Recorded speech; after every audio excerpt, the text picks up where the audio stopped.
Okay, hey folks, my name is Mark Locklear, and Erica asked me to do a quick video and just talk about my career path a little bit, and maybe what a day in the life of a technology professional or a coder is. So my name is Mark Locklear. I grew up in the Prospect community in Robeson County. Went to elementary, middle school at Prospect, and then graduated from Purnell Sweat in 1990. Had a little different path. I was not I was not a stellar student in high school. I mean, I did okay and I graduated, but I wasn't quite ready for college, so I joined the military. Went in the Army right out of high school. Left in June. Graduated in May. Left in June, and just wanted to sort of go see the world. I wanted to do something else. I lived in Robeson County all my life and just wanted to sort of see what the other side looked like. So that was sort of an adventure for me. I went in as a medic and was sort of in the healthcare field, and so my technology sort of career really started when I was in the military. I went to night school when I was in. Sort of always was interested in computers and gaming and that kind of thing. And so I said, well, I'll get an associate's degree in computer information systems. So I got a 2-year degree, just went to night school when I was in the Army. And so that was sort of the beginning of my technology career and sort of thinking about technology. After 4 years, did 4 years in the Army, got out, went back home, went to UNC Pembroke and thought about computer science, but was sort of scared off by the amount of math. I mean, it's pretty math heavy, and I'm not I'm not great at math, so that sort of maybe not want to do that. But I got my undergraduate in got my teaching certificate. Both my parents taught schools. I was, well, I'll teach school like mom and dad. So it was still it was interested in computers, but it was just sort of a hobby more than anything else. And then my senior year at UNC Pembroke, I had a technology class. It was like an educational technology class. But after taking that class, I remember thinking, okay, something in computers or technology is something that I definitely want to do. I was passionate about it and I enjoyed doing that work. So I said, like, even if I go teach school, like I want to be the computer guy or whatever at that school, and I want to help out and do that kind of work. So I graduated, ended up not teaching school, had a sort of a small computer business in town for a few years, and went over to Scotland County and did some worked for the inspection office there doing computer stuff, just supported, did desktop support and helped out with their computers and did that kind of work for a few years. Left there, went to graduate school. So I did after that, I got a job at UNC Chapel Hill doing computer work. Again, desktop support, not coding or anything real heavy technical like that, but just desktop support, operating system install, software installs, just that kind of thing. Also went to night school over at North Carolina Central in Durham and got a master's in information science. So that's sort of a watered down computer science degree. We did some database stuff and some coding, but it wasn't real heavy in that. But got a master's degree there, so that definitely helped out from a career standpoint. Left there around 2000, got married, moved out west, worked for a software company out there, doing quality assurance work and testing work. So basically, my job was to try and break, computer programs or other people writing code. I would work with the guys and gals writing code to test their code, test the software program to make sure it was doing what it was supposed to be doing. So did that kind of work for about 10 years. Um, Moved back to North Carolina in 2008. So I'm in Asheville, North Carolina in the mountains now, and moved back here and got into coding and software development there. Just basically went back to school, took about a year, and went back to the local community college here. Just took all the programming classes they had. Didn't get a degree or anything like that. Just wanted to learn. I was sort of burned out with testing and that kind of work and wanted to write code and do something different. So got into that side of it. And so I've been doing that coding for the last 10 years. So I work for extension.org now. So technically I work for extension.org is a part of North Carolina State. So technically I work for North Carolina State University. And one of the cool things about my job is I get to work from home. You can see I'm in my home office now. and I work with a remote team. So I have two other team members. One of those guys works in Chapel Hill.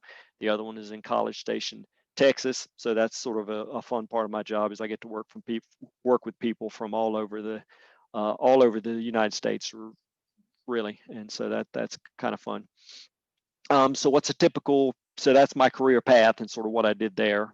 So what's a typical day in the life like for me? So typical day in the life is I get up, around 6:30, eat breakfast. I'll come upstairs and maybe check some email, do some light tasks like that if I need to respond to any emails or anything, anything critical I'll take care of. I'm also responsible for some websites and some servers and systems and those kinds of things. So I sort of check things out there, make sure nothing's blown up in the middle of the night that I need to address or anything like that.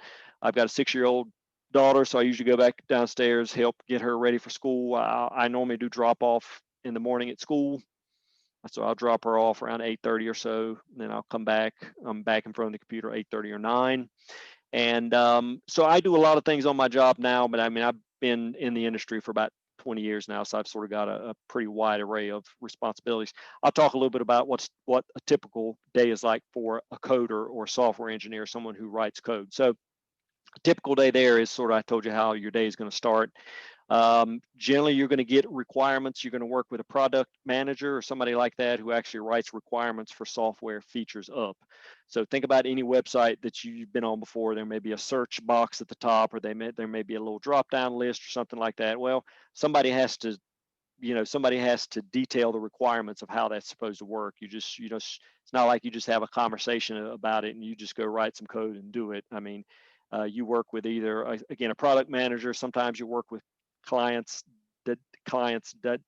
directly to get requirements on how they want it to work, and those are typically written up in either some type of project management software. You may do it over email, something like that. But you've got to you're going to have requirements like that. You're going to read those, interpret them, and then put those into action as far as writing code goes. You'll write code.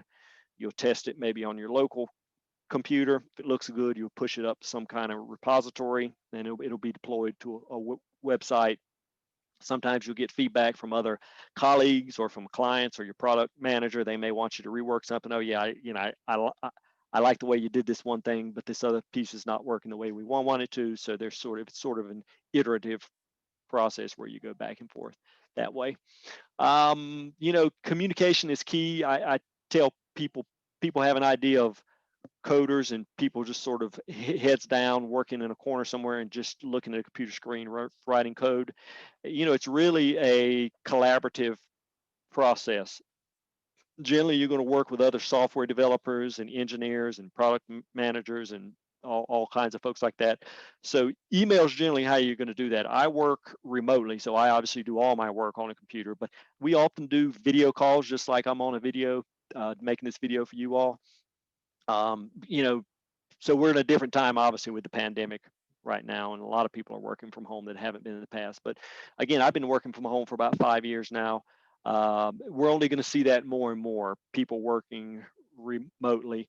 There's a lot of advantages to it. The lifestyle is very good. You have a lot of flexibility with your schedule. So I just think you're going to see that more and more. But communication is key, being able to write and being able to express your thoughts.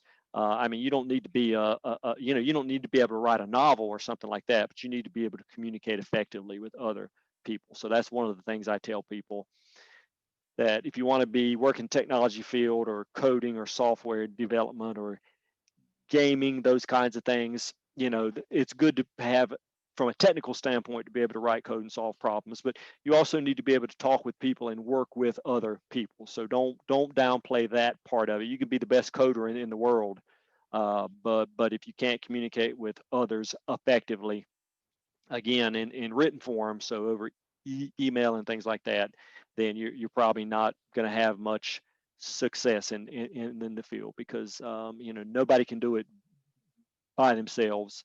It takes a team to make things like this happen. And more software is getting so complicated and sophisticated that, I mean, no one person can do it. When you look at Google or Facebook, or whether it's Minecraft or some of the big online games like that. I mean, these are companies that have thousands and thousands of employees, and nobody just works all by themselves. You've got to be able to work and communicate with a team effectively. So that would be my advice there. And so other than that, as far as getting in the field goes, there's a vast amount of resources out there. If you just Google um, Google coding, introduction to coding, those kinds of things. There's a ton of videos and online resources out there. And if you're, if you're motivated enough, you can. There's a lot of self-taught folks that are self-taught out there. And I don't want to downplay college and the advantages there. There are a lot of advantages to going to a formal university and getting an education that way. And I did some of both those things. I've got a very formal background in that. I've got a bachelor's degree and a master's degree, but neither one of those is in computer science. I mean, I took technology classes in a university setting, but the vast majority of what I've learned, I've sort of learned either on my own or on the job. So, but it takes both of those things. People learn different ways too. So I would say, be open to both those things. But I'd obviously strongly encourage you to look at formal education, whether it's a community college or a 4-year university, because that, the the best way to learn is still sort of in a group setting and be able to learn from other people. So I guess that's all. Again, good luck no matter what you plan on doing. I shared my contact information with Erica and told her to share it with you all. Feel free if you have any questions about technology or how to get into coding or anything like that. Feel free to ask those, and I'd be happy to help. Okay, thanks. Good luck.